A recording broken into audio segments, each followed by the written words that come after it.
Olá pessoal, aqui é Douglas Santos, nós estamos recomeçando o nosso trabalho aqui com mais uma entrevista. E essa entrevista, como eu vou aqui repetir algumas vezes, vocês vão poder ver todinha em duas partes e depois também, se quiserem substituir essa parte, verem essa entrevista ou ouvir a entrevista no podcast do Conversas Radicais. Tanto um quanto o outro vão estar aqui tudo aquilo que nós falamos e algumas coisas que nós pensamos também, né? E deixamos de falar. O que é interessante dessa história é que dessa vez nós temos do outro lado da nossa linha aqui, eu estou aqui olhando para ele aqui, e ele está lá em São Gonçalo, nada mais nada menos do que o Marcos Couto, um amigo de longuíssima data, militante da Associação de Geógrafos, já fizemos muitas brigas juntos dentro da associação e já, nossa, temos se a gente fosse aqui contar essa história comum, essa entrevista não teria fim, eu imagino, porque só de congressos que nós participamos já não dá nem para fazer conta mais, a gente não tem idade para ficar fazendo esse tipo de conta. Mas, de qualquer forma, não sou eu aqui, eu não quero substituir o próprio Marcos para ele se auto-apresentar, mas eu queria dizer que o texto que nós vamos discutir hoje, ele tem o título mais simples, objetivo e direto que vocês podem imaginar. Ele não tem firula, não tem essa coisa de criar um título bonito para que as pessoas leiam. Ele se chama basicamente isso: Base Nacional Comum Curricular, tracinho BNCC e ponto. Né? Aí ele diz assim, componente curricular, 2 pontos, geografia, ainda fala da geografia. Mas assim, quando você lê o título, você fala, nossa, esse cara está fazendo um relatório, mas não é um texto muito interessante, como vocês vão ver, que vai fazer, então, toda uma avaliação do que é que significa a Base Nacional Comum Curricular e as questões que envolvem isso na política brasileira, na economia brasileira, na ideia de escola de Brasil e tal. Marcos, vou passar para você, mas antes disso eu queria te agradecer muito. Primeiro, por você ter aceitado esse convite. Como sempre, isso, se você soubesse o quanto isso não é fácil, você, digamos, acompanharia mais fortemente essa ideia. Mas, então, eu queria te agradecer por você ter topado e tão rapidamente a gente conseguiu conversar no começo da semana, já estamos aqui. Né? Foi bem rápido, acho que vai demorar mais para ir para o ar a entrevista do que a gente ter feito a entrevista, né? Porque, bom, ela vai sair em 2 partes, uma parte numa segunda-feira e outra numa quarta-feira, mas é numa sequência que a gente programa aqui. Querido, um abração daqui direto de Madrid para você em São Gonçalo. Se apresenta aí, conta para a gente coisas que para o leitor você imagina que seria importante saber de você para compreender melhor o que, afinal de contas, você está querendo falar nesse teu texto. A palavra é tua, diga lá. E Douglas, boa tarde, ou boa noite, ou bom dia, não sei o horário que o pessoal vai assistir. Na verdade, agradecer você também pelo convite, você é parceiro, realmente se a gente for contar essas histórias, vai revelar um pouco nossa idade, nosso tempo que está nisso, né? Então, para mim também é um prazer e o seu canal tem sido assim, um elemento de retomada aí, de várias questões importantes sobre a geografia no Brasil, sobre o Brasil e o próprio ensino da geografia. Então, agradeço a você. Eu estou aqui em São Gonçalo, o tempo está nublado, sexta-feira de carnaval. Essa semana de carnaval é o único período em que eu me torno, de certa forma, defensor da monarquia, né? Porque é na sexta-feira de carnaval que o prefeito do Rio de Janeiro entrega a chave para o rei Momo, né?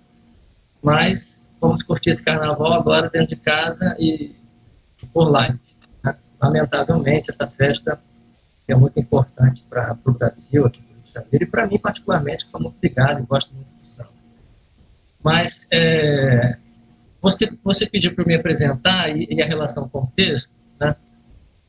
Então, assim, a minha relação com esse texto tem a ver com aquilo que eu venho fazendo na própria Faculdade de Formação de Professores, onde eu trabalho, né? Eu me graduei na UF nos anos 80, final dos anos 80, fiz mestrado na UF também, depois eu fiz doutorado na Universidade de São Paulo.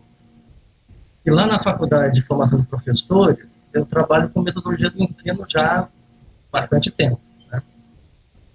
Então, o debate sobre o ensino, sobre o currículo, didático, prática de ensino, e assim sucessivamente, é o que a gente vem fazendo lá na disciplina e também a partir da discussão das políticas educacionais também na própria GP, no GP de ensino da GP Niterói, né? Então, esse texto tem a ver com essa trajetória, né? Mas também com o contexto político em que ele foi criado. Né? Nós soubemos, na GP Niterói, um pouco antes de a gente saber as pessoas, né, ia ser criada uma comissão para elaborar essa base nacional comum curricular. Aí depois eu vou voltar um pouco mais nesse tema da origem da base, dentro das políticas educacionais, mais para frente, né? Mas nós soubemos, logo depois da composição de uma comissão, porque a GB Niterói fez uma atividade em São Gonçalo para discutir o currículo brasileiro e a proposta que viria de uma base. Né? Por sorte nossa, por coincidência, na verdade, né, acho que foi por sorte, compareceu nessa atividade da GB Niterói a professora Marisa Valadares. E nós descobrimos nesta atividade que ela era a coordenadora da comissão da primeira versão da Base Nacional Comum. Inclusive, tivemos um debate forte com ela, a gente fazendo algumas críticas, ela respondendo, né?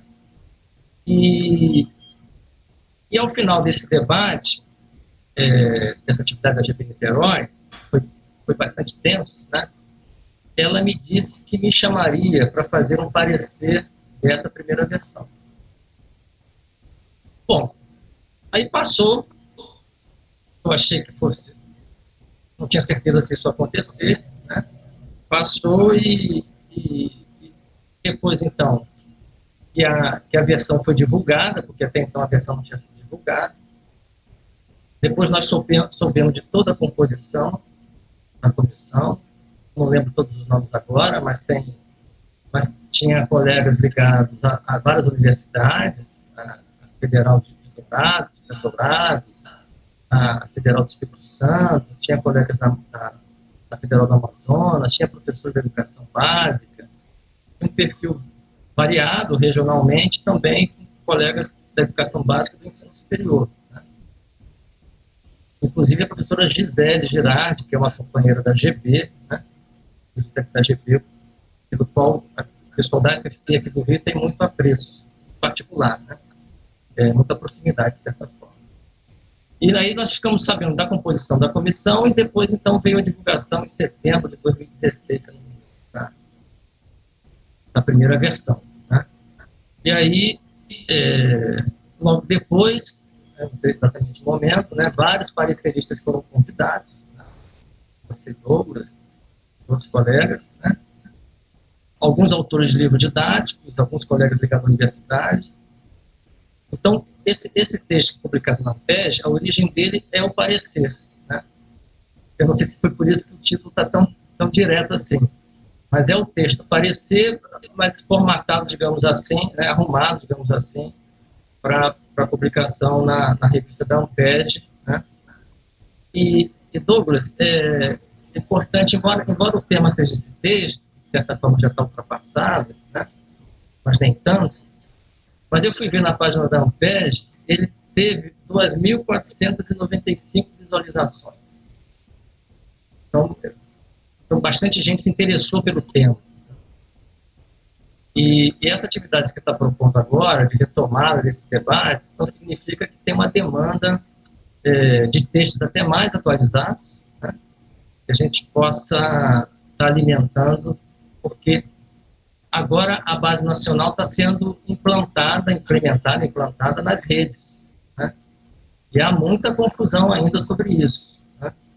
E aí eu fiquei, aí, a partir dessa proposta de entrevista, né, como é que a gente não pensa a necessidade de fazer um novo texto, né, para o contexto atual, que mudou bastante, política, etc., né, de implantação da base. Então, acho que o tema tem muita pertinência para a gente voltar a ele. No meu grupo de pesquisa, aqui na FFP, né, no final do ano passado, nós relemos agora essa versão foi aprovada, né, e até pensamos em elaborar algum tipo de cartilha, algum tipo de debate, de leitura, quais são as ideias que estão ali presentes, de educação, de geografia, de Brasil, né, e ao mesmo tempo também algumas ideias daquilo que a gente acha que deva ser, né. Então, isso não é o que nós queremos, o que nós achamos que deva ser, né? Mas acho que é a pertinência do debate. Então, assim, o texto saiu desse contexto, da chamada da coordenadora da primeira versão da base, a professora Marisa Valadares, que veio a falecer anos atrás, né, lamentavelmente. E também com o meu papel professor de metodologia de ensino na FFP e também essa militância no GT de ensino propriamente dito, né? O texto, ele envolve um debate sobre a geografia, sobre a educação, né? E também isso envolve um pouco a minha relação com o debate educacional a partir de um estágio de pós-doutorado que eu fiz com o professor Saviani, mas aí quando voltar o tema do texto propriamente dito, a gente pode retomar. Agora, a princípio, Douglas, para te passar a palavra, eu agora relendo o texto, por isso que eu vi a quantidade de pessoas que visitaram, né? Eu acho que tem uma coisa que talvez seja importante sinalizar dessa maneira, né? Eu acho que o texto, ele é razoavelmente claro, mas eu queria retomar porque isso não é consensual, né? É a ideia da criação de um currículo nacional. Eu sou favorável ao currículo nacional. Não nos termos como está colocado. Eu sou favorável a uma ideia de uma proposta de currículo para o Brasil inteiro. E, como o texto já apontou, e agora eu estou aprofundando um pouco mais nisso, né, no sentido de que o Brasil, né, o Brasil é a questão, não é a única, mas é a questão fundamental, né, para a escola brasileira, né. É claro que, quando eu falo Brasil, não posso deixar de mencionar o que é o mundo de hoje. O Brasil é o resultado do que é o mundo de hoje, né? Então, não estou tirando de vista os conteúdos ou a temática do mundo inteiro, dos continentes, dos países, etc., né? Mas o Brasil, a partir do qual a gente possa, a partir desse lugar, digamos assim, a gente possa fazer a crítica da sociedade brasileira, a crítica do capitalismo mundial, digamos assim, né? Então, eu sou favorável, porque, na verdade, e aí talvez a gente possa já adiantar, né? Muitos colegas da área de ensino da geografia não são favoráveis a um currículo nacional pura e simplesmente, né? E muitos se apoiam na proposta da ANPED, que é a Associação Nacional de Pós-Graduação em Educação. Eu não concordo com a proposta da ANPED, né?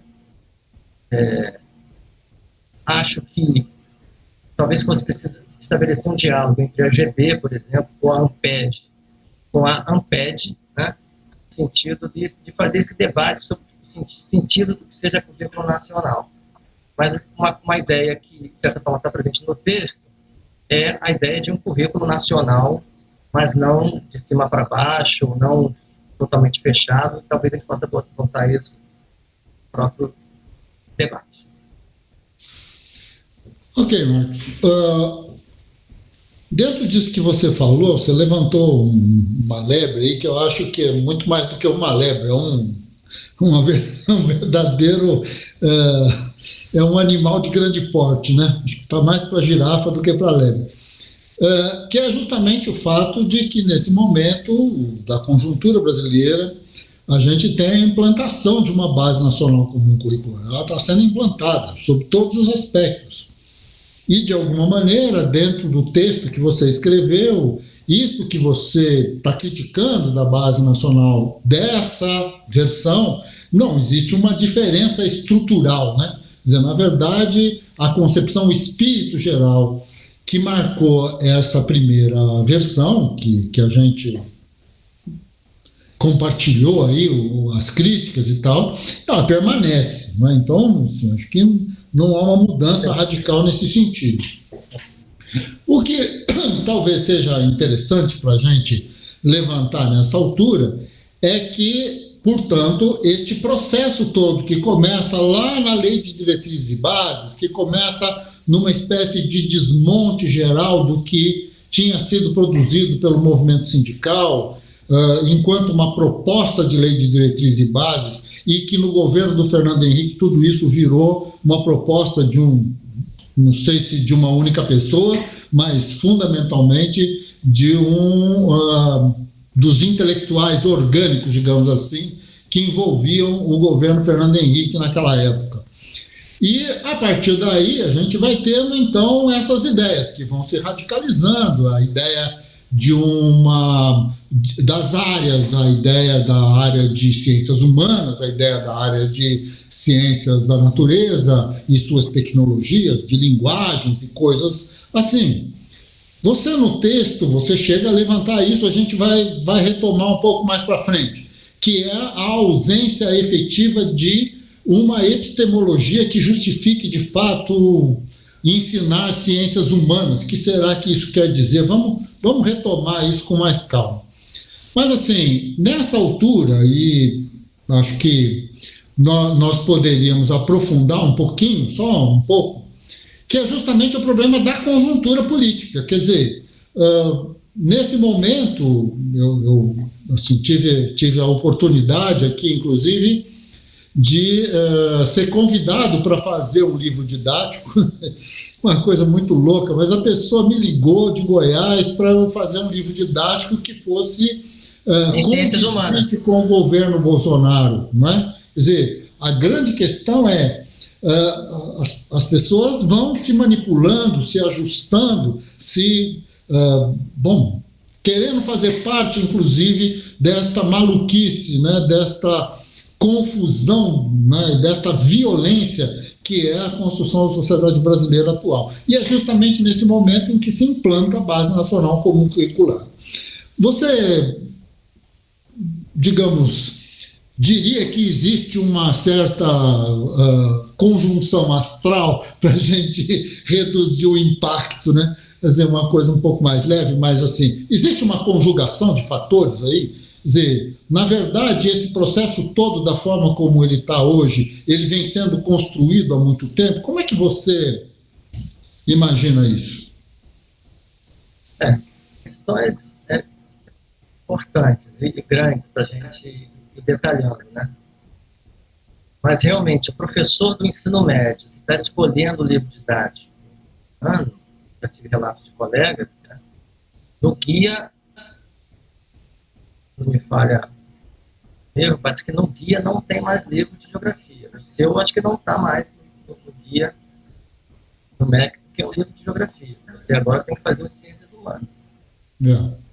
Então, é isso? É isso. Bom, aí já é um pouco outra história, mas o livro que eu tenho publicado pela Editora do Brasil, o Geografia das Redes, ele já não foi mais apresentado para esse último PNLD. E o que a editora queria é que eu fizesse alguma coisa que se parecesse com essa tal de ciências humanas, e aí, obviamente, acabei me negando. Tentei um outro projeto, uma outra via, mas uma outra editora acabou optando por um outro caminho. Bom, isso aí é um jogo monumental de mercado, isso é uma coisa extremamente difícil de resolver. Isso. Bom, então esse exemplo do livro didático, né, é uma confirmação na prática de como é que toda essa política ela está se concretizando agora na própria escola, né? Então, o professor não pode escolher um livro de geografia porque como é que não vai comprar? Porque não tem, na verdade, né? No guia do livro didático do governo. Né? Então, assim, voltando no tempo, assim, essa coisa do currículo nacional está lá na Constituição a ideia de uma base comum, né? Mas essa própria nomenclatura ela foi se transformando ao longo da década de 90, a Constituição de 88, né? A NDB já é de 8 anos depois, de 96, então já no contexto Fernando Henrique, já no contexto neoliberal mais concreto, né? E na LDB surgiu, além de uma LDB muito enxuta, como dizem os educadores, né, surgiu um aspecto fundamental do sistema nacional, que é a ideia de avaliação da educação brasileira, né? Que, a princípio, é uma coisa pertinente. Você não projeta, você não faz um PNE, um Plano Nacional Decenal de Educação, se você não tem uma avaliação do sistema, né? As taxas de alfabetismo, quantas vagas faltam para ensino médio, e assim sucessivamente, né? Então, na verdade, se conjugou uma análise geral da educação brasileira a partir de uma perspectiva de avaliação, sendo que essa avaliação acabou se tornando o ponto de partida para definir políticas para o sistema. Então, por exemplo, no caso das grandes áreas que você se referiu, né? Ciências humanas, matemática, ciências da natureza, né? Elas foram, de certa forma, apresentadas no Enem, no Exame Nacional do Ensino Médio, que a princípio era para avaliar o ensino médio, né? E depois virou um mecanismo de entrada na universidade, e depois, ao longo da década de 2000, onde foram feitas diretrizes curriculares, várias diretrizes, para vários temas, educação básica, do ensino fundamental, para as questões étnico-raciais, a partir da Lei 10.693. Então, no ano de década de 2000, foram elaboradas um conjunto de diretrizes curriculares, já, de certa forma, organizadas nessas grandes áreas. E, ao mesmo tempo em que tinha essa perspectiva de avaliação do sistema educacional, mas aí uma avaliação concebida a partir de um momento, que é uma prova, e a partir de uma avaliação de um momento que é o produto final, o aluno chega no final do ensino médio, e aí ele faz uma prova, não uma avaliação de todo o processo, né?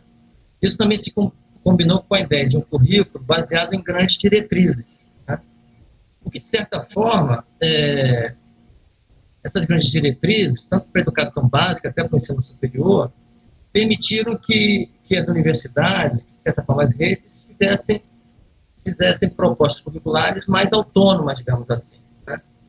Mas, ao mesmo tempo, tirando do foco, no caso da educação básica, a ideia de disciplina ou de componente curricular, né?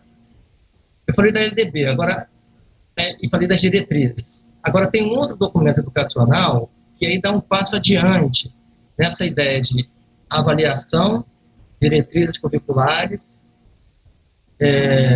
e como é que isso... Quer dizer, você tem uma diretriz que dá um horizonte e tem o final, que é a avaliação, né? Mas uma avaliação por prova censitária, digamos assim, que todos os alunos fazem, né? Mas no PNE de 2010, porque teve uma certa diferença de periodização, 2014. No PNE de 2014, aquela ideia que está na LDB, na Constituição Federal de 88, né, de que o currículo nacional teria que ter uma base comum, está lá na Constituição de 88, elaborada no contexto de movimentos sociais, sindicais, etc., né, ela se transforma no PNE de 2014, né, em base nacional comum curricular, baseada em direitos de aprendizagem. E aí isso tem um outro sentido. Eu tento apontar um pouco no próprio texto, né? Então, diretrizes curriculares, avaliação, essa avaliação censitária, essa prova que todos os alunos têm que fazer, e que, na verdade, permite que os alunos sejam ranqueados para entrar na universidade, ou permite que o próprio Estado ranqueie as escolas, né, pelo resultado dos estudantes. Então, se os estudantes foram ruins nessa escola, porque essa escola tem uma nota, tem um débito, tem uma nota ruim, e claro que com grande peso de responsabilidade para os professores. Né? Então, isso se combina também, então isso já é o ideário tecnicista, o ideário liberal, né? Mas isso combina também com essa ideia de um currículo baseado em direitos de aprendizagem, né? Que a princípio parece uma coisa muito, muito interessante, né? Ou seja, nós vamos valorizar o papel dos estudantes, né? Afinal, a educação é destinada aos estudantes. Mas no fundo, não é bem assim. No fundo, é uma perspectiva teórica, né? Uma retomada de uma perspectiva teórica, de uma ênfase nos estudantes, uma ênfase nas expectativas, nas características, né? Que é do ideário da escola nova, agora rearrumado, né? Mas combinado também com a ideia de uma educação tecnicista. Né? Então, essa ideia de a Base Nacional Comum tem 10 grandes metas da educação, depois tem um conjunto de direitos de aprendizagem, habilidades e competências. Então, essa estrutura da Base Nacional Comum, ela tem essa inspiração tecnicista, neoprodutivista, digamos assim, né? E também combinada com uma ideia neoliberal. Então, essa ênfase na aprendizagem, aí na minha leitura, né? No processo de ensino, não faz sentido você dar ênfase a nenhuma das partes. Você, na verdade, é um processo de ensino e aprendizagem. Então, acho que esse é o foco. Né? Mas, no fundo, o que está se colocando? Se as diretrizes curriculares, elas, de certa forma, elas não eliminam, mas elas diminuem o sentido de um currículo disciplinar, com componentes curriculares, disciplinas. Disciplina que agora chama componente curricular. Né? E nós temos também uma perspectiva de avaliação da educação nacional. Né? Veja, é uma avaliação da educação nacional em que há um peso muito grande nas provas e nas notas que os alunos tomam a partir de um exame num determinado momento. Olha que peso absurdo. Né? E com direitos de aprendizagem, na verdade, isso se confirma como uma perspectiva curricular, né, de esvaziamento da ciência, do conhecimento científico, no formato que nós temos hoje. Né? Talvez não seja o melhor, mas talvez surja um melhor do que esse, digamos assim, né? Mas hoje nós temos os campos do conhecimento, uma história escolar, inclusive. Né? Eu acho que, por exemplo, os colegas da Amped ou da educação, talvez eles não conheçam em detalhes a própria história da geografia na escola brasileira, desse componente curricular, da licenciatura, né? Então, de certa forma, é um enfraquecimento dessa história e do papel da geografia ou do conhecimento científico de uma maneira geral. Né? E é claro que isso combina com todo o ideário neoliberal desse contexto, né, de empreendedorismo, de um conhecimento pragmático, imediato, sem uma profundidade, um conhecimento que sirva para o cara arrumar algum tipo de atividade para amanhã, né? E para gerar um emprego. E a educação não tem essa função. A educação, ela não serve para resolver problemas imediatos. Né? Embora possa servir a isso, mas o papel dela não é esse. Então, essa trajetória... E aí nós estamos vendo o final da ditadura militar, e aí um movimento de crítica na década de 80, né? Mas na década de 90, o movimento social crítico tem um refluxo, e aí vem o neoliberalismo. Né? Agora, tem um detalhe importante nesse processo, que foi o governo Lula. Né? O governo Lula, ele tem mudanças, tem algumas mudanças. Mas, talvez o que eu queira mais ressaltar nesse momento é que esse movimento de reforma do Estado, reforma das políticas públicas, reforma trabalhista, reforma da Previdência, reforma do sistema educacional, ele, de certa forma, no governo Lula, talvez ele não tivesse avançado tão rapidamente, mas ele também não foi interrompido. Então, isso continuou. Né? Para se ter uma ideia, o ministro Haddad, né, ele fez parte, não sei se ainda faz, né, do movimento Todos pela Educação. Né? que é o movimento das fundações privadas, que tem influenciado bastante a educação brasileira, né? Pese que tenha muitas diferenças, tem influenciado bastante as secretarias estaduais de educação e municipais, né? Então, no próprio governo Lula, embora isso talvez não tenha avançado do ponto de vista muito acelerado, né? Mas também permaneceu este movimento, né? Agora, talvez nesse sentido, Douglas, eu tenho ouvido algumas críticas em relação à base, à elaboração da base, né? Que tem me feito refletir, né? Porque, por exemplo, a comissão que elaborou a primeira versão, salve desconhecimento meu, né, não eram professores ligados a fundações privadas, né, mesmo que de universidade. Tem colegas que são de universidade, mas são ligados a fundações privadas. Eram professores da universidade, de escolas, né, inclusive com militantes históricos da própria GB, né. Então, talvez a gente tenha que fazer algumas diferenciações, porque a própria base ela está sendo elaborada num contexto neoliberal, né, mas tem alguns detalhes, algumas diferenciações que têm a ver com esse período do próprio governo Lula, né, que não conteve esse próprio movimento e que agora se coloca como algo na prática. Depois a gente pode voltar, né, o que nos cabe nessa conjuntura, porque atualmente nós estamos sob forte hegemonia desse ideário, né? Mas eu acho que nós temos que continuar acumulando a crítica, porque esse vento vai mudar, eu acho. Mas aí depois a gente continua. Assim seja, né? Assim seja. Porque, de alguma maneira, acho que mais do que acumular a crítica, né, que acho que é importante, mas pensar em termos de que essa crítica ela também tem que ser propositiva, né? Quer dizer, de alguma maneira, nós precisamos fazer um diálogo, colocar em questão, porque no final das contas, como a gente já na discussão aí dessa proposta curricular para a geografia, para a formação profissional de geógrafos, essas coisas que saíram lá da PUC-Rio, né, que a gente andou debatendo no ano passado, mas assim, a gente percebe claramente que quando o Estado faz algum movimento numa determinada direção, independentemente, às vezes, das filiações e tal, existe um movimento, vamos dizer assim, que se agrega a essa ideologia de uma forma muito fácil, muito rápida. E se nós não temos aí associações como a AGB ou a AMPEG ou outros mecanismos que permita, então, o debate público e a possibilidade, então, de se construir outras propostas, acho que aí nós estamos efetivamente perdidos. Aí, realmente, né, não há outra alternativa.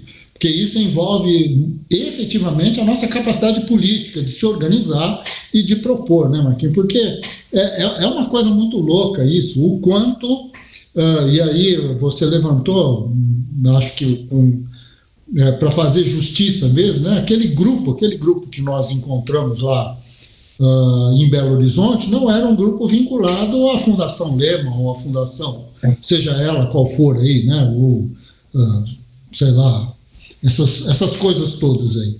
Mas, de alguma maneira, há um diálogo que já vinha do próprio governo Lula e tal, de consolidar essas relações com o ensino privado, com a formação universitária privada. Bom, então tudo isso vai fazendo parte de uma construção ideológica e tudo parece tão natural, né? Quer dizer, a gente foi para aquela reunião e as pessoas falaram todas aquelas coisas e elas pareciam tão bem intencionadas, né? Isso que me deixa talvez um pouco mais preocupado com essa situação toda. Aqui vamos entrar direto no teu texto, ok? Assim, vamos tentar dialogar um pouco com as coisas que você escreveu aqui e que, bom, eu acho que vale a pena a gente, quer dizer, a gente não, né? Você que vai fazer esses comentários, né? Mas, então, uma das questões importantes, eu acho que você, logo de partida, acho que na segunda página, você já levanta, né, e levanta uma questão importante, né, que é essa relação entre a escola e o Estado. entre a formação, digamos assim, da ideia de escola, os discursos que estão colocados na escola. Você já vai direto no século XIX, a ideia da formação dos Estados Nacionais, e vai, então, apontando, né, para a necessidade da organização de um sistema nacional de educação. Isso é a questão. Na tua fala anterior, né, no primeiro bloco dessa nossa conversa, você chega a levantar a necessidade de se ter um currículo nacional. Então, assim, você podia dar uma mergulhada, não precisa ser muito, não precisa se afogar, não, mas assim, mergulhar um pouco justamente nessa questão, né, porque tem uma mediação aí que envolve, e eu já queria já colocar mais lenha nessa fogueira, que é justamente a fragmentação generalizada dos discursos. Quer dizer, há pouquíssimos dias saiu no Twitter uma alusão de que a geografia do Brasil era negra porque a geografia do Brasil era Milton Santos. Aí você começa a pensar, você fala assim, bom, daqui a pouco eu tenho uma geografia do feminismo, uma geografia do movimento negro, uma geografia disso, daquilo e tal, e essas fragmentações vão criando um conjunto de identidades, um conjunto de guetos do ponto de vista dos discursos, mas a construção do conhecimento e a relação com a ciência, ela vai se perder completamente no meio dessa agitação e desse tipo de coisa. Então, quando você fala de um currículo nacional, isso acho que tem uma importância considerável no meio desse movimento. Dá uma...